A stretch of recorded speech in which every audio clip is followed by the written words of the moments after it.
in the book of Jonas or Jonah, chapter 2, verse 1 hanggang verse 10. Ito po ang ating pong hihimay-himayin sa umaga po ito. Ito po ang ating pong matutunghayan. Aklat ng Jonas, Kapitulo 2, talatang 1 hanggang talatang 10. Habang si Jonas ay nasa tiyan ng isda, nanalangin siya ng ganito: Yahweh, nang ako'y nasa kagipitan, nanalangin ako sa inyo, at sinagot ninyo ako. Mula sa daigdig ng mga patay, ako'y tumawag sa inyo, dininig ninyo ako. Itinapon ninyo ako sa kalaliman sa pusod ng karagatan. Nabalot ako ng malakas na agos ng tubig, at malalaking alon ang sa akin ay tumabon. Akala ko'y malayo na ako sa inyo, at hindi ko na kailanman makikita muli ang banal mong templo. Hinigop ako ng kalaliman hanggang sa tuluyang lumubog na puluputan ng aking ulo ng mga halamang dagat. Ako'y bumaba sa paanan ng mga bundok, sa libingan ng mga patay. Ngunit mula rooy, buhay akong iniihahon mo, O Yahweh. Nang maramdaman kong malalagot na ang aking hininga, naalala ko kayo. Ako'y nanalangin, at mula sa banal ninyong templo, ako'y inyong narinig. Ang mga sumasamba sa mga Diyos-Diyosan ay hindi naging tapat sa inyo. Ngunit, aawit ako ng pasasalamat, at sa inyo'y maghahandog. Tutuparin ko ang aking mga pangako, O Yahweh, na aking tagapagligtas. Pagkatapos, inutusan ni Yahweh ang isda na iluwa si Jonas sa dalampasigan. Purihin ka, aming Diyos na dakila. Salamat, Panginoon, minsan pa, dahil meron kang mga salita na amin pong pagbubulay-bulayan. At naniniwala po kami, Panginoon, na mula sa mga salita mo na ito, Ikaw, Panginoon, ang siyang mangungusap. Mangungusap sa mga tagapakinig, Panginoon. At gagamitin mo lamang po ang iyong amang lingkod. Hayaan mo po na habang binubulay-bulay po namin ang iyong mga salita, buksan mo po ang aming pong mga puso, ang aming pong diwat kaisipan, Panginoon. At manamnam namin, mapigat namin, Panginoon, ang nais mong ipabatid sa bawat isa po sa amin, patungkol po sa mga talata po na ito. Salamat po sa tagumpay. Salamat po sa iyong malayang pagkilos sa amin pong kalagitnaan. At sa iyo pong dakilang pangalan ay amin na pong inaangkin ang tagumpay na yun pong iginawad sa bawat isa po sa amin. Ito po ang aming samo at dalangin sa dakilang pangalan ng aming Panginoon, Diyos at tagapagligtas na si Jesucristo.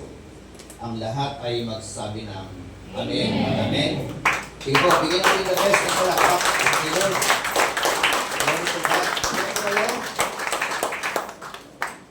Habang hinihimay-himay po natin ang kanyang mga salita,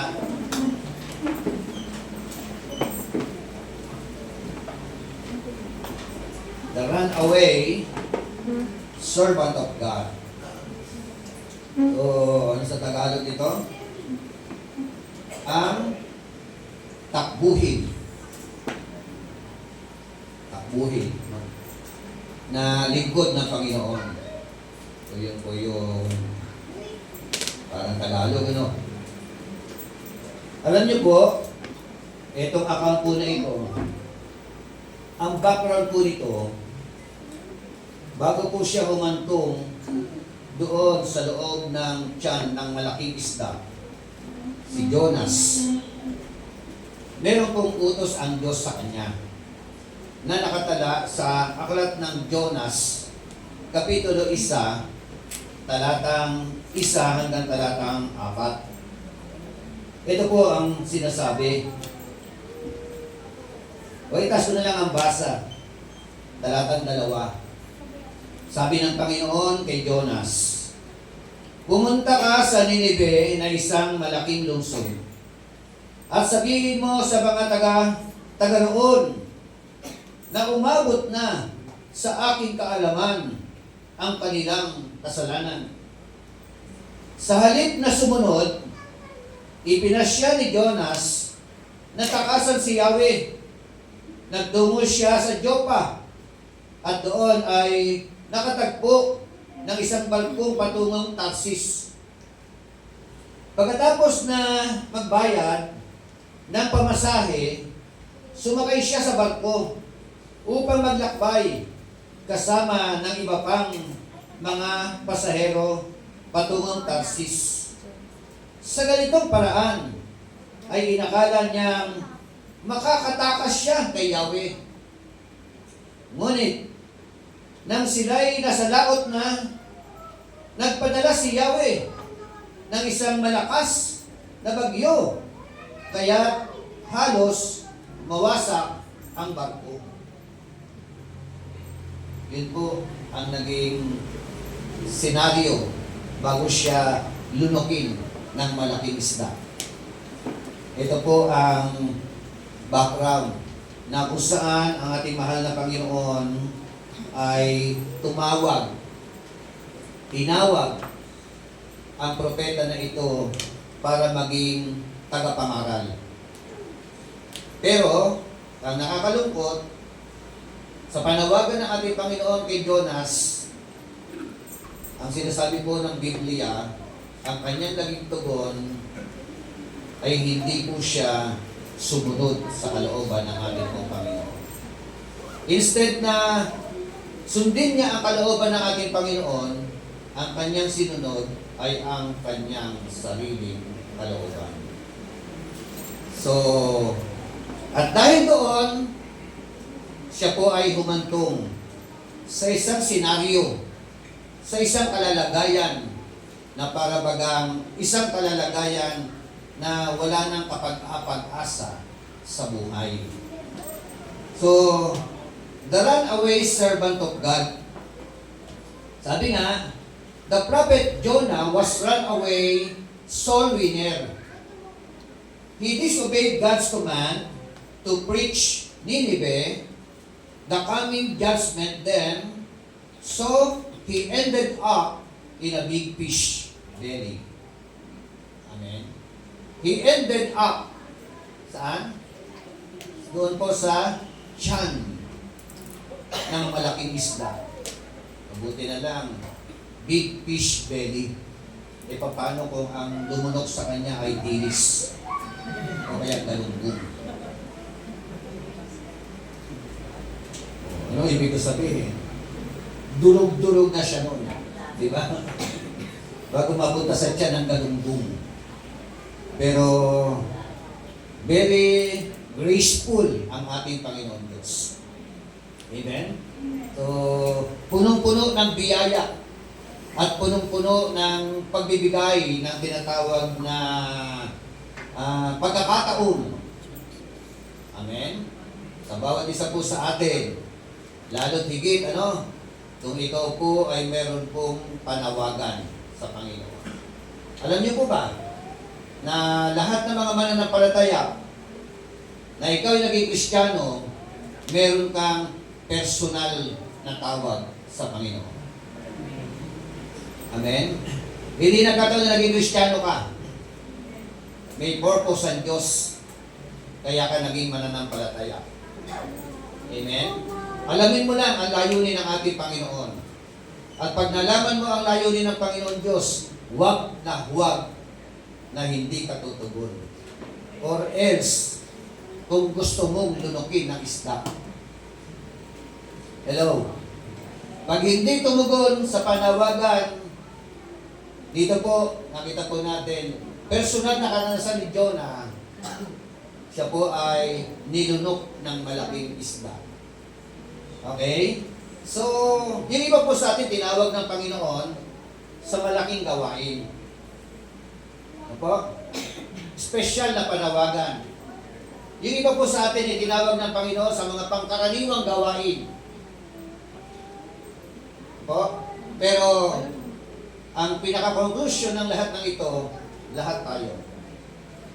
Sabi mo sa katabi mo, tinatawag ka dito. Amen. Sabi mo sa kanya, may calling ka. Kaya tanggalin mo ang kuliling mo.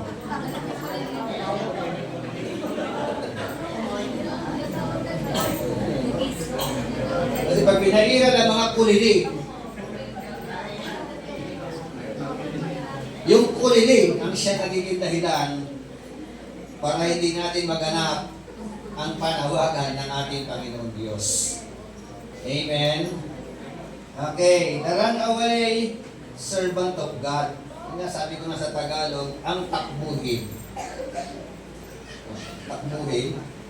Ibig sabihin tumatakbo sa panawagan. Diba? Di dapat gano'n no?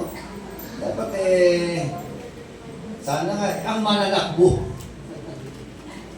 na lingkod ng ating Panginoon. So pag-usapan po natin sa tema, the ruin of the runaway servant of God. Bakit? Ano? Sa Tagalog, the ruin of the runaway servant of God. Ano sa Tagalog yun? Hindi.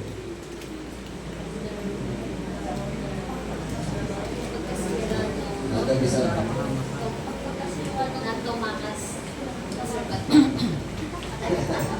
Meron nangyaring ruin Ruin. Kanino? Sa mga runaway na mga lingkod ng ating Panginoon Diyos. Nasipat na ba yun yung mga sarili? No? Kaya habang nakaupo ka ngayon dyan, meron ka special na panawagan ng Diyos sa'yo. Pero hindi ka tumutugon. At dahil hindi ka tumutugon, what happened to your life? Nararanasan mo yung chaos. Nararanasan mo yung ruin. Nararanasan mo yung distraction. Nararanasan mo yung tinatawag na punong-puno ng kawalang buhay na lingkod ng ating Panginoon. Amen? So, ito po, kukunin natin ang mga puntos sa chapter 2 ng Book of Jonas. So, what are the story and lessons in the story? Ano po ang istorya na ito na makukuha po natin yung mga moral lesson na itinuturo sa bawat isa po sa atin. Tingnan po natin. Pag ikaw ay servant of God na run away or hindi mo ginagawa ang ipinapagawa sa iyo ng Panginoon, ang unang magiging karanasan is stated in verse 1. Ang sabi diyan, habang si Jonas ay nasa tiyan ng isda. Saan napunta? Then Jonas, sabi nga pray to the Lord from the inside of the big fish belly.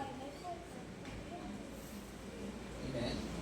So, ibig sabihin, ang unang chaos o kabulungan na naranasan ng isang lingkod ng Diyos na dapat naglilingkod, pero tinatalikuran, tinatakbuhan, o kaya meron siyang ginagawa na hindi pinapagawa ng Diyos sa kanya. Tama ba? Kasi po, may mga Kristiyanong ganyan. Dahil may mga mananampalatayang ganyan. Ang ginagawa ng iba sa atin, yung gusto nating gawin para kay Lord. Yung paraan natin. Pero hindi naman po iyon ang paraan o gusto ng Diyos na yung ginagawa para sa Kanya. Magkaiba po yun. Hindi po yung, si Jonah kasi, mas marunong pa kay Lord. Tama ba? Ang sabi ni Lord, Yona, punta ka ng Ninive. Oh. Ay nang marinig ang utos, ayaw. May sariling gustong gawin. No? Sa halip magpunta ng Ninive, direct command ng Diyos sa kanya. Nagpunta ng Pierre. Tama. Pagpunta ng Pierre, bumili ng ticket. At yung ticket, papuntang Tarsis. Sa halip na papuntang Ninive. Oh. Diba? Merong direktang utos ang Diyos sa kanya eh. Kaya, yun po ang nangyari. Humantong sa loob ng tiyan ng malaking isda. Kaya ang tanong, why Jonah went into the big fish belly? Bakit? Si Jonah ay napunta doon sa malaking tiyan na yon. Sabi nga ng verse 1 and verse 3, sabi kay Jonah, get up and go to the great city of Nineveh. Tayo ka! At magpunta ka sa malaking syudad ng Nineveh. At sabihin mo sa kanila yung judgment na darating sa kanila. Hello? Yun. Kaya, pwede po personal ako sa bawat sa pusa. When you become a Christian, ikaw po ay meron pong panawagan to announce. Of course, to announce the gospel, first of all, to your loved ones. To announce the gospel sa mga kasama mo sa trabaho, sa mga kasama mo sa organisasyon, sa field ka man dinadala ng ating Panginoon Diyos. Or else, kapag ka hindi ka tumugon. Amen? Trabaho po natin ito. Hindi ko lang po trabaho ito. Sino man kakilala ninyo, gampanin po natin. Hindi mo man kaya mag-ebanghelyo. Mag-akay ka. Akayin mo sila. Yayain mo sila. Mamamahal mo sa buhay.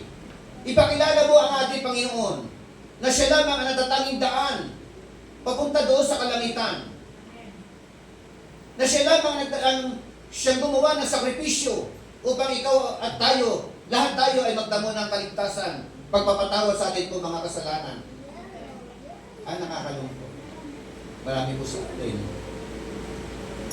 Take it for granted. Ang ministeryo na ito. Hello? Pananagutan mo ang mga tao na iniligid sa iyo dito. Amen? Hindi nakataon na idinikit sa iyo ng Panginoon na. May purpose ang Diyos. May layunin ang ating Panginoon. Kaya sinasaktabi mo, huwag kang manahimik. Huwag kang manahimik. Kung ayaw mo patahimikin ka ni Lord.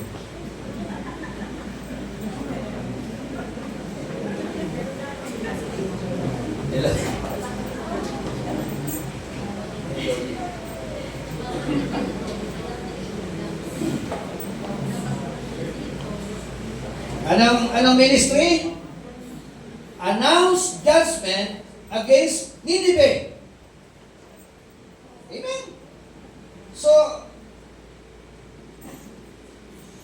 bakit? Bakit inutusan si Jonah? Ang sabi po ng kanya po mga salita, because I have seen how wicked people are.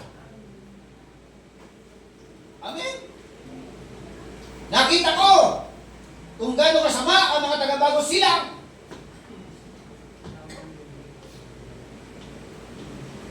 Amen? Huwag ka niyo mag-ikot-ikot.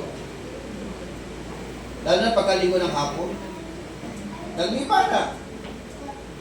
Di po ba? Ayun po yung malinaw na sinasabi. Kaya nga, there is a coming judgment. Hello? To whom? Doon sa mga babae at lalaki na nagmamatigas sa kanilang mga puso, sa kabila ng patuloy na pag-akay natin sa kanila. Amen? Yan po yung dahilan. Kaya, isinusugo ka ng Panginoon. Hello? Yan ang dahilan. Kaya, isinugo ng Diyos si Jonah sa Ninive. Na ang Ninive, isang syudad, na ang mga tao ay nabubuhay at namumuhay in a wicked way of life. Amen. Para lang, kasi nga, meron tinatawag na analogy. What happened to Nineveh? Anong meron ngayon sa itong kapanahonan? Same scenario. Amen? So, pero, anong tugon ni Jonah?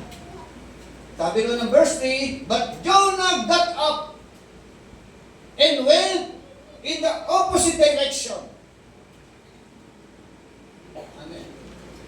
He went into opposite direction. Instead, Nineveh, he went to Tarsus. Amen.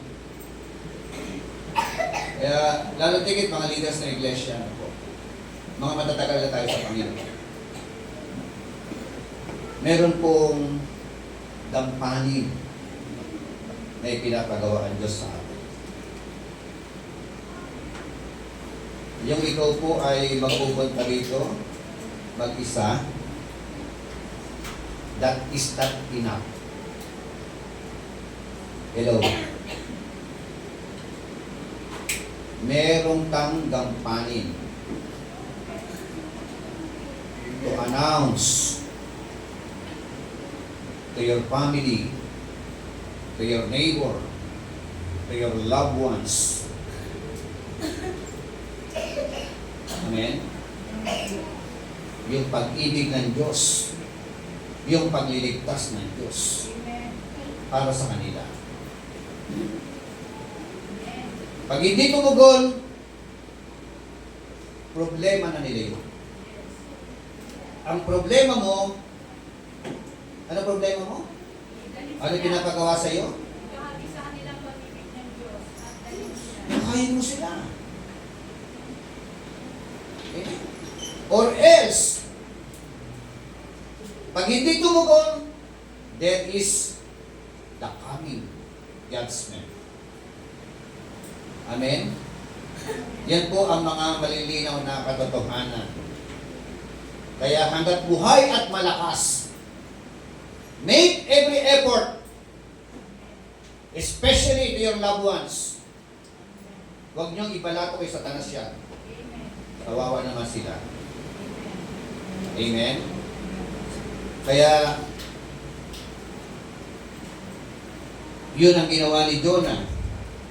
So, because of that reaction or tugon, what happened? There is a punishment on Jonah. You know, ang dapat parurusahan ni Nineveh. Hello? Pero nagsusugo siya eh. Punta ka doon. Mangaral ka doon. Ipahayag mo ang Ebanghelyo. Ipahayag mo yung parating na pag-uhukom. Parusa kapag hindi tumugon. But Jonah went on his own. Yeah? Instead, dito siya nagpunta.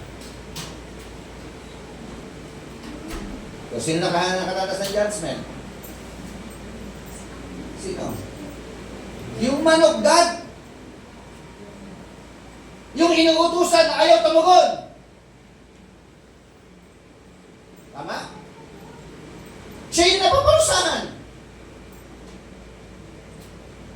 Sabi noon, God sent the storm when he traveled to Tarsus.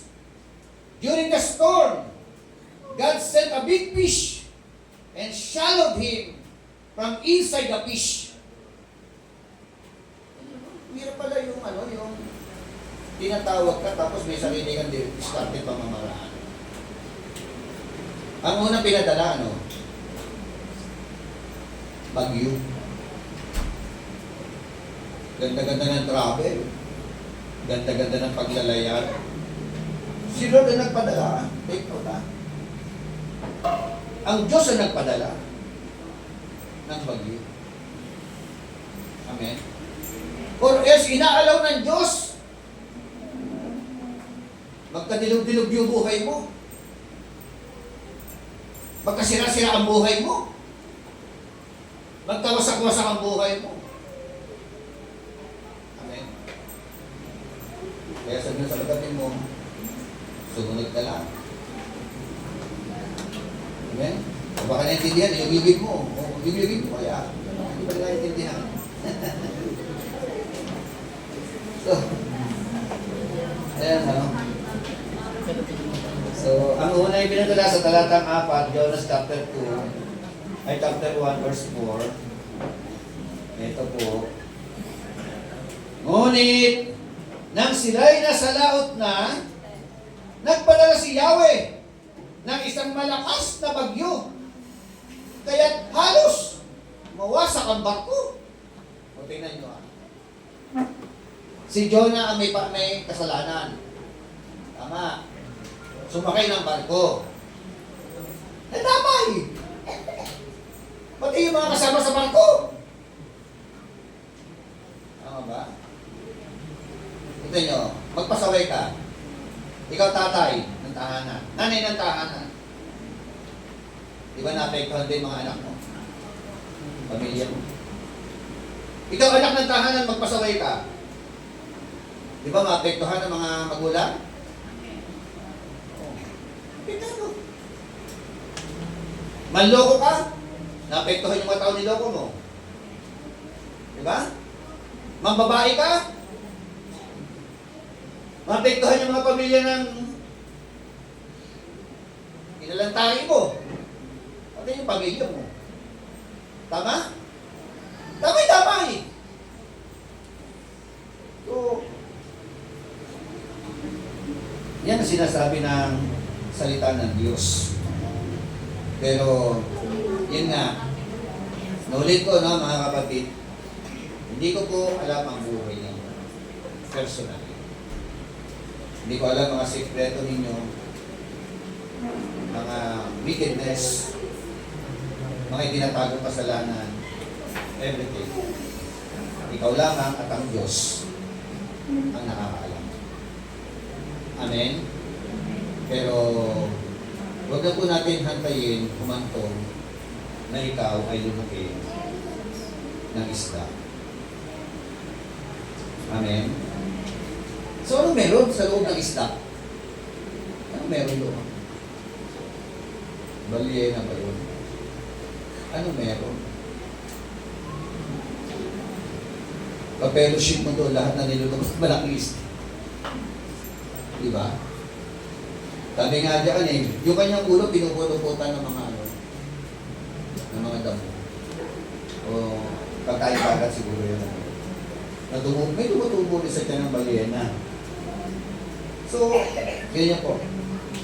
Nang siya po ay nasa kalalagayan in a hopeless situation. Ang sabi po diyan, ng talatang 1, habang si Jonas ay nasa tiyan ng isda, nanalangin siya ng ganito. Amen? Okay, hindi na kasi yung plot not called me tayo Ano solusyon? Prayer. Pananalangin. Ano ginawa ni Jonah? When Jonah was inside the belly of the big fish, the Bible said, Jonah prayed to God.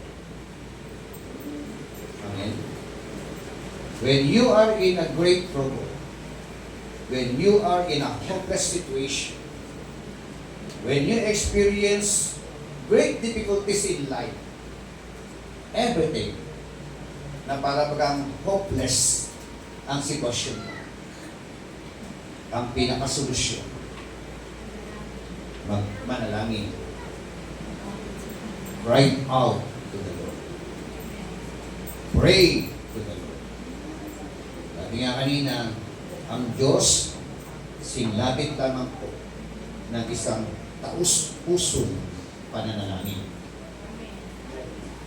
Amen? At ang Diyos na dinadalanginan natin, dinalanginan ni Jonah,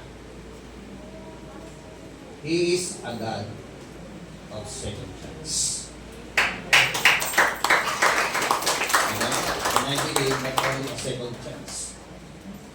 God give us always an opportunity to do kung ano man po ang mga ipinapagawa ng Diyos sa atin. Ganyan kalawak ang pangunawa ng aming Panginoon. Pero huwag mo aabusuhin. Hello? Lalo, meron kang nararamdamang panawagan and yet, resistant ka, disobedience ka, or mas marunong ka pa sa Panginoon, may paglalaki. Hello? Pangalawa, una po, the ruin of the runaway servant of God. Unang ruin, the defeat of disobedience. The second ruin, the despair of disobedience. Verse 2 hanggang verse 6 na ang sabi po ng kanya po mga salita,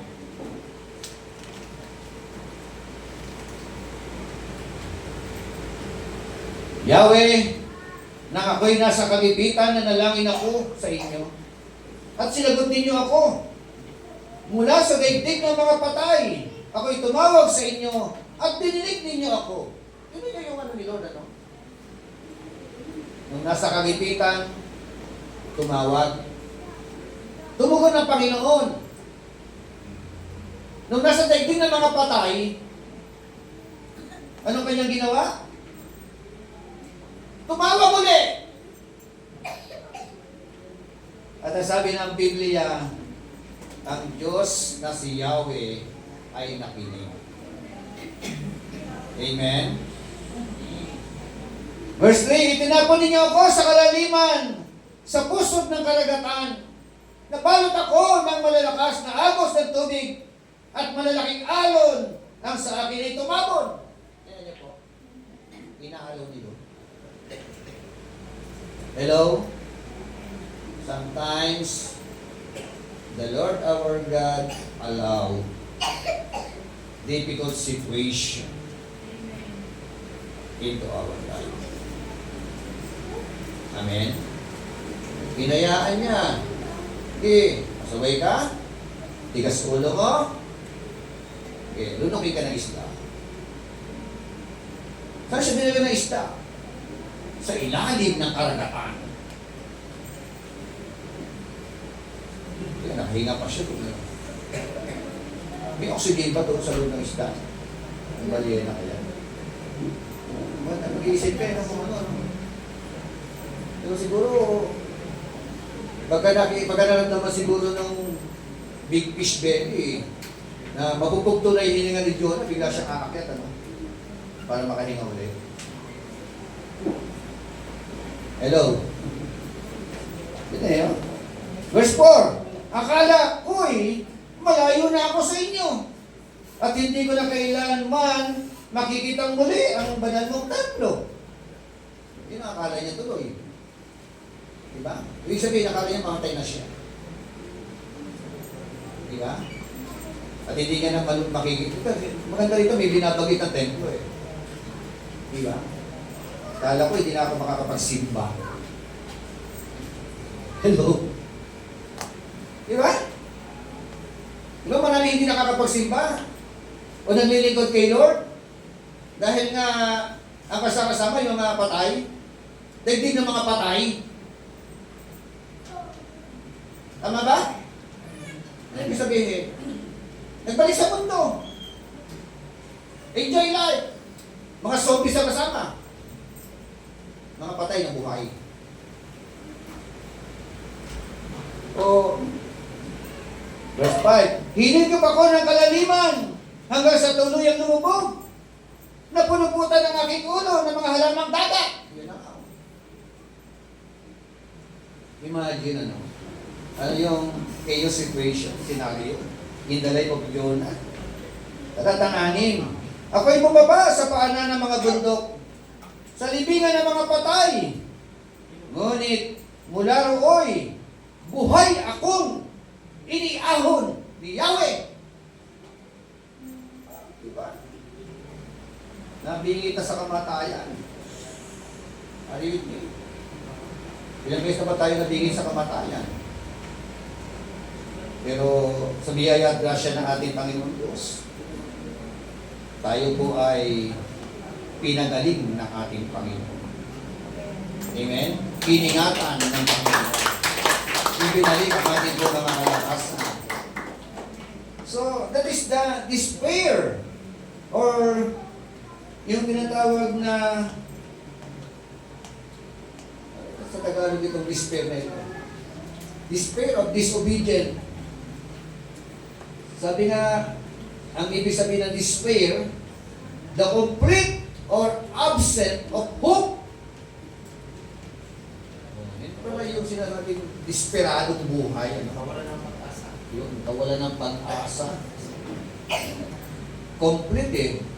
At saka yung absent of hope, yun na, walang pag-asa. Kaya nga sabi sa verse 4, you have driven me from your presence. Ang hirap ng ganun. Yung mawala ka sa presensya nito. When you are driven in the very presence of God, what happened to your life? According to this context, I am in great trouble. Amen. Ano pa? I am from the land of the dead. You threw me in the ocean depths. I sunk down to the heart of the sea. I was buried beneath your wild and stormy waves. Talatang 5, I sank beneath the waves, and waters closed over me. Seaweed wrapped itself around my head. Oh. Very desperate. Hello? Desperadong buhay. Pag wala kayo. Tama? Desperate life. Apart from God. Lalo ka magiging desperate kapag pinalitan mo ang Lord mo. Diba? Instead na ang Diyos ang Lord, si Dragod ang Lord, desperate yun. Diba? O si gambling Lord ang naging Lord, sobrang desperate yun. O kaya yung boyfriend mo ang Lord mo, diba? O yung girlfriend mo ang Lord mo. Yung tao sa paligid mo na hindi maka-Diyos, ang iyong ginawang Panginoon, naku. Ang lundo, ruin life. Hello? Bakit?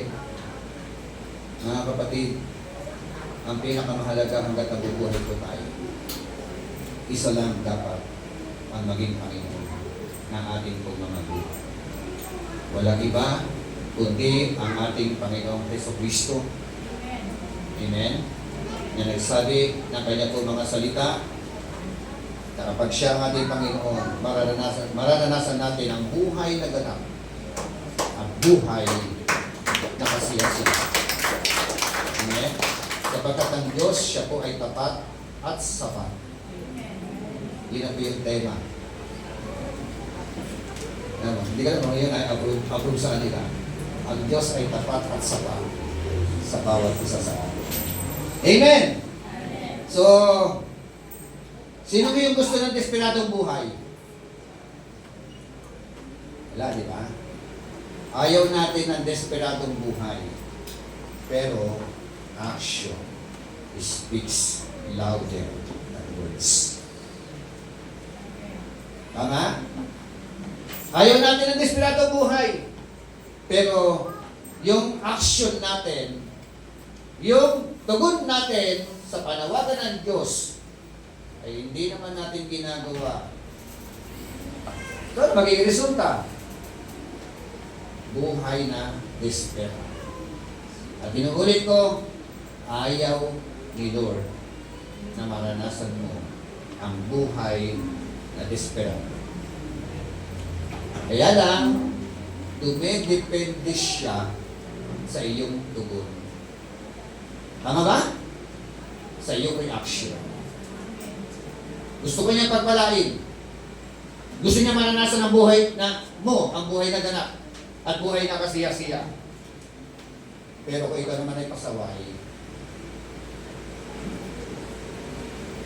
as is ba yun? Hindi. So, okay? So, sa panahon ng desperadong buhay, meron po magandang desisyon. Pangatlong puntos, the decision of disobedience. Verse 7 hanggang verse 10, sabi ng chapter 2, nang maramdaman kong malalagot na ang aking hininga. Sabihin na pala ng kamatayan ito. Diba? Ano kanyang ginawa? Naalala ko, Yahweh. Naalala ko si Yahweh. Naalala ko ang Diyos. Amen? At ang sabi roon, ako'y nanalangin. At mula sa banal ninyong templo, ako'y inyong narinig.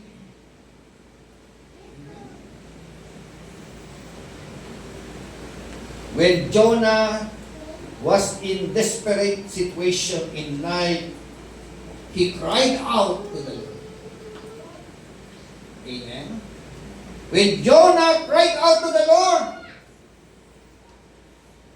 mula sa kanyang templo, the Bible said, tumugon, narinig ng Panginoon. Amen? Yun ang nakakatawa sa Diyos na ating pinaglilingkuran. Pagka ikaw ay nag-usal ng panalangin mula sa iyong puso, nakikinig siya. At ang maganda dyan meron po siyang kakayanan na tumugon sa iyong mga karahingan. Amen po ba? Bumalakpak po sa Panginoon. Alatang 8, sabi po dyan, ang mga sumasamba sa mga Diyos-Diyosan ay hindi naging tapat sa inyo. Yan sabi ng Bible. Ngunit, aawit ako ng pasasalamat at sa inyo'y maghahandog. Tutuparin ko ang aking mga pangako, o Yahweh na aking tagapagligtas. Merong restoration, di ba? Natauhan. No? Ano yung tugon na natatauhan? Merong recommitment. Ang sabi po ng talatang siyam, ngunit, aawit ako ng pasasalamat. Amen? Kaya napakahalaga yung papuri sa atin pong Panginoon Diyos. Ano pa? At sa inyo'y maghahandog. Handog ng pasasalamat. Awit ng pasasalamat. Dito maganda. Tutuparin ko ang aking mga pangako. Amen. So, siyempre, yun ang dapat na maging tugon ng isang tao na hinango ng Diyos, no? Mula sa kawalan at sa kawalang pag-asa. At yung huli na sinabi niya, o Yahweh na aking tagapagligtas. O The decision of disobedience. May tatlong puntos eh. Pinag-usapan natin yung tatlong tema. The ruin of the runaway servant of God. The first ruin of the runaway servant of God, the defeat of disobedience. Talo ka. Hindi ka mananalo. Defeated ang buhay ng takbuhin sa panawan. Hello? Pangalawa, of course, defeat ka, desperate or despair of disobedience. Ang kasunod, kawalang pag-asa. Dahil nasira ang buhay mo. Hello? At ang pangatlo, sa panahon ng desperate moment in our life, you need to decide. Ikaw ang magdidesisyon. Ano yung proper decision? Una, the realization. Ano ka ngayon? Ano sitwasyon ng buhay? At ano ka dati? Pag nalugmo ka ngayon, mag-isip-isip ka. Amen? Yan ang panahon to evaluate yourself. Amen? The realization. Na ang sabi niya, as my life was slipping away, I remember the Lord. Amen? Sa panahon na lugmok ka, salamat. You need to remember merong Diyos na makapangyarihan sa lahat. Amen? And then the resolution. Yung verse 9 na binanggit ko sa inyo kanina, ang sabi niya, but I will offer sacrifice to you with songs of praise. Amen. And I will fulfill all my vows. Para sinabi niya, Panginoon, wala ngayon. Lahat ng pangako, gagawin ka.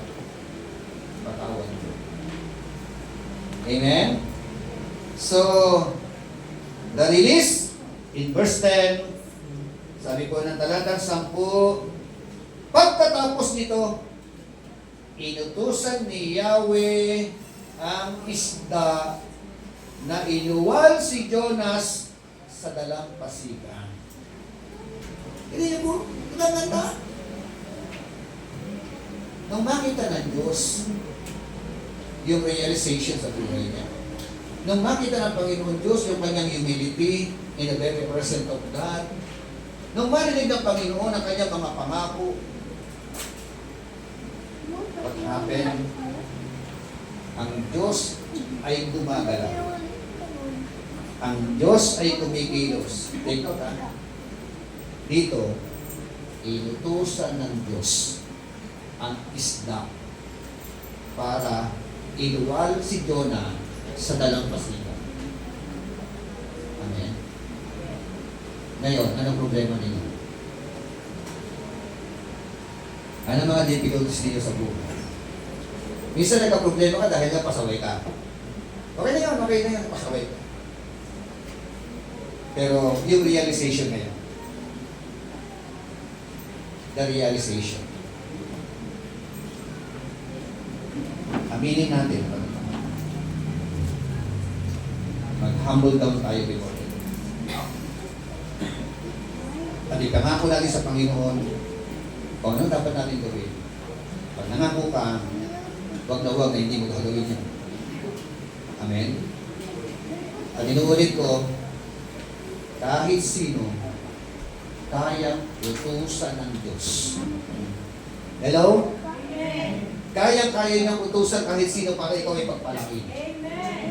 Kaya-kaya gawin ng Panginoon na para itaas ang buhay mo.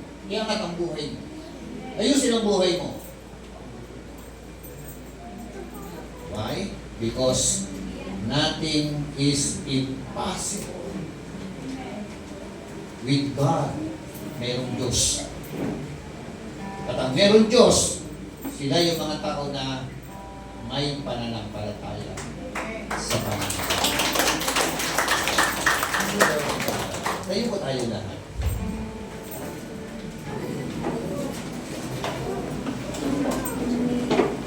Ang sabi po ni Jonah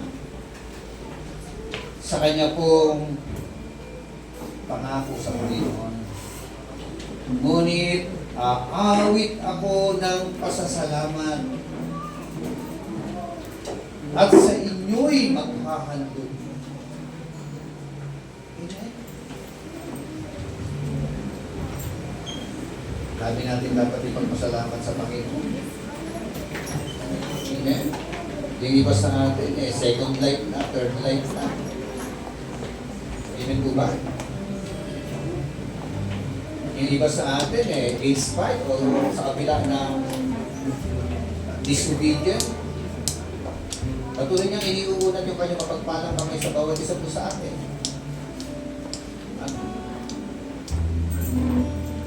So, isang napakagandang kwento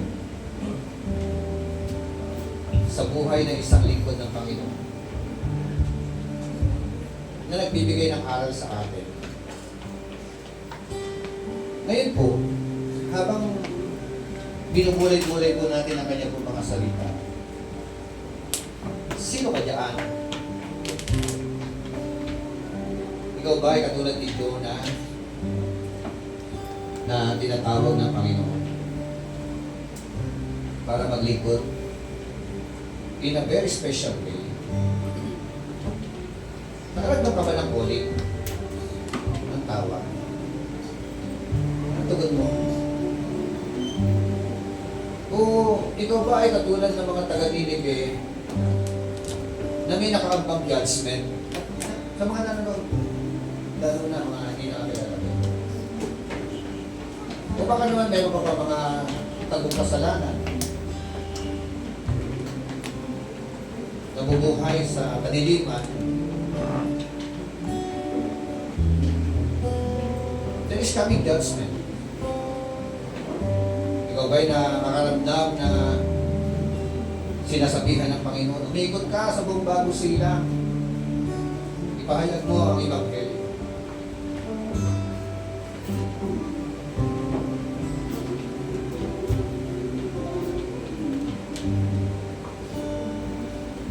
Ganyan po kamahal ng Panginoon ang mga makasalanan.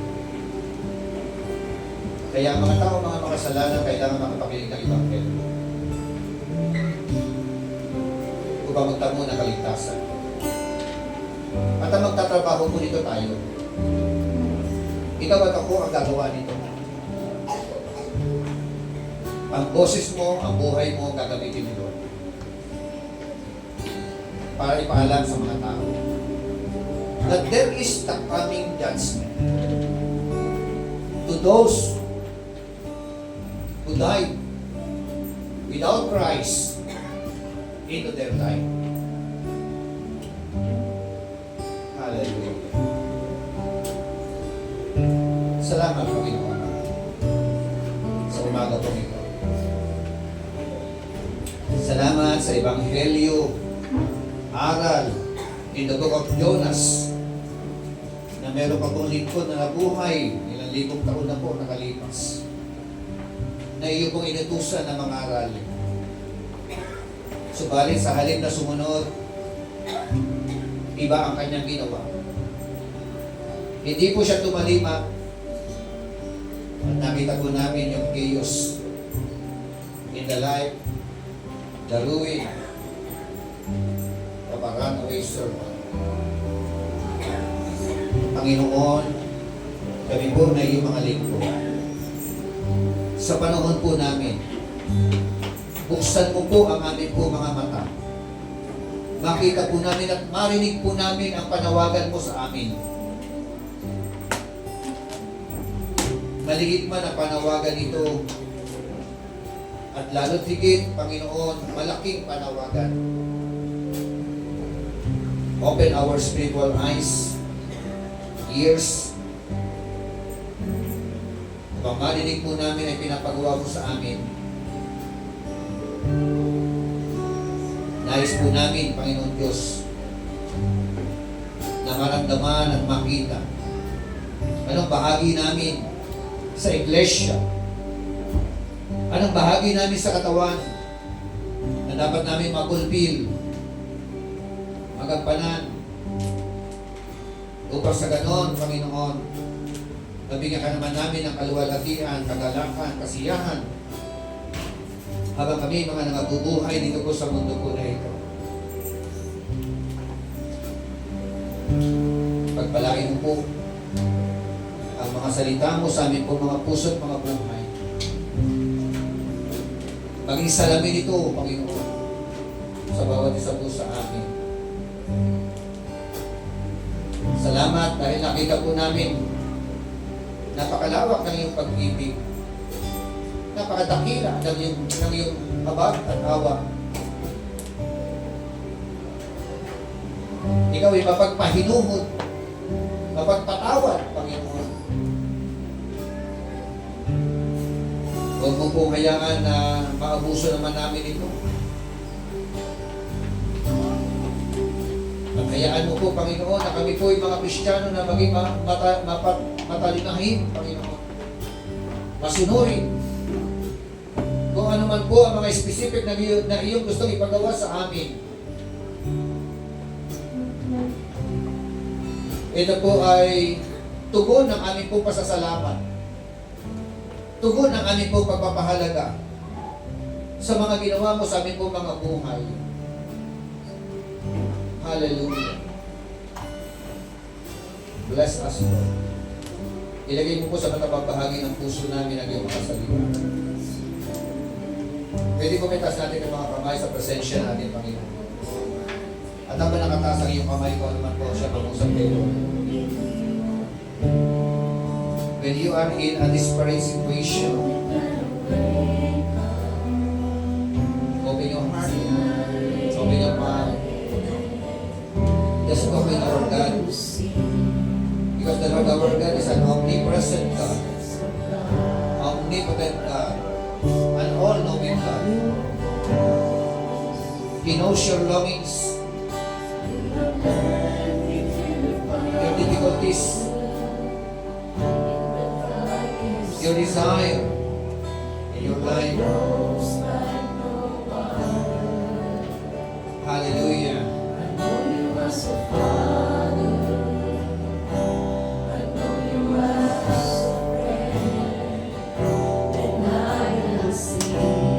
Yes. Salamat po sa lawak ng iyong pangunawa sa amin.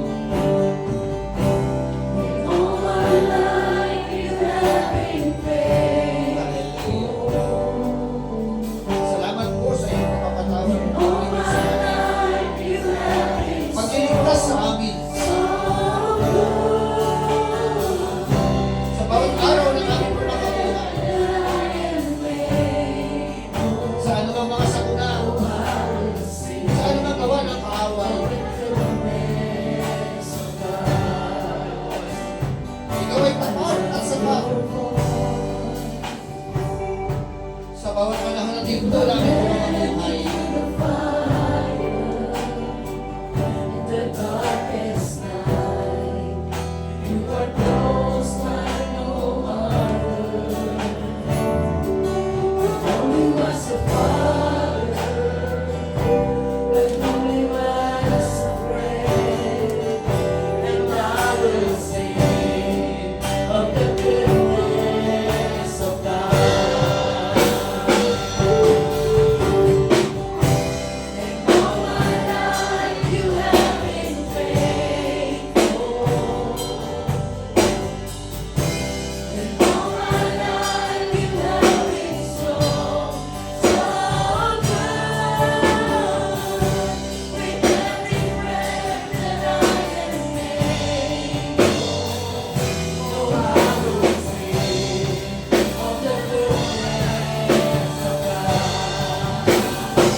Ito pa pinapakagod ng Panginoon. Dalawa. There is the coming judgment to those who continually disobey the very word of God. And on the other side, there is the coming blessing. Full of blessing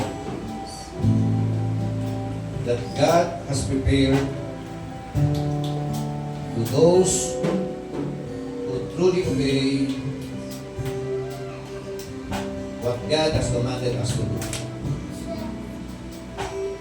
Church, dinedepende ni Lord sa iyo. If you want blessing, obey. If you want judgment, disobey. It's up to you.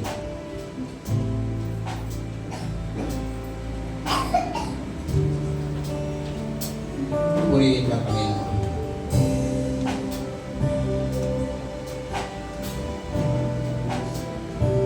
Tulungan mo po kami. Maging masunurin, Panginoon. Ayaw namin ang judgment. Ayaw namin ang desperate life. Ayaw namin na mapariwara ang buhay namin.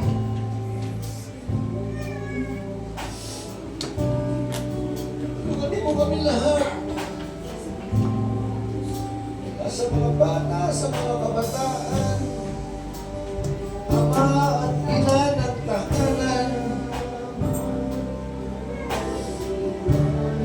Lord, kami maging masunurin.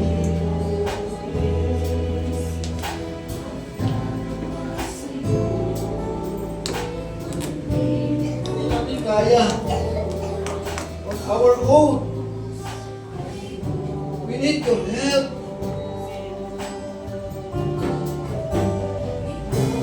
We need your guidance.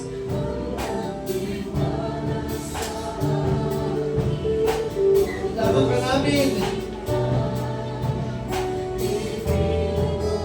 Hallelujah. Kailan ko mabuhay ng desperadong buhay.